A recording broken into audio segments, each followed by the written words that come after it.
দেখো এখানে এই কচ্ছপটাও কিন্তু আমাদের মতো মায়ের অনেক বড় ভক্ত।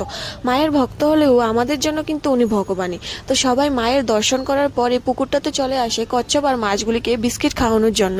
জানি না কেন আজকে মাছগুলিকে দেখা যাচ্ছে না, কারণ বিস্কুট দেওয়ার পর মাছগুলি দৌড়ে চলে আসে। তাই আমরা কচ্ছপটাকেই বিস্কিট খাইয়ে চলে আসলাম।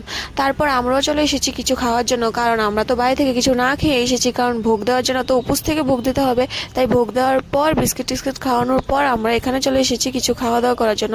তারপর খাওয়া দাওয়া শেষ করে আমরা চলে এসেছি মা ভুবনেশ্বরী টেম্পলে। এই মন্দিরটাতে কিন্তু বেশি কিছু না হলেও মন্দিরটা খুবই সুন্দর। এখানে না আমরা এই নিয়ে দুবার এসেছি, 4-5 বছর আগে একবার এসেছিলাম আর এখন আরেকবার এসেছি। তো এখানে জায়গাটা আমার ভালো লাগে, কারণ চারিদিকে গাছপালা আর জায়গাটাও খুব শান্ত। আর এই দেখো এটা হলো মা ভুবনেশ্বরী, ওইটা ছিল মা ত্রিপুরেশ্বরী আর এটা হলো মা ভুবনেশ্বরী। তো এখানে আরও জায়গা আছে, সেটা দেখাবো তোমাদেরকে নেক্সট পার্টে। ততক্ষণ পর্যন্ত আমার চ্যানেলটাকে সাবস্ক্রাইব করে দিও।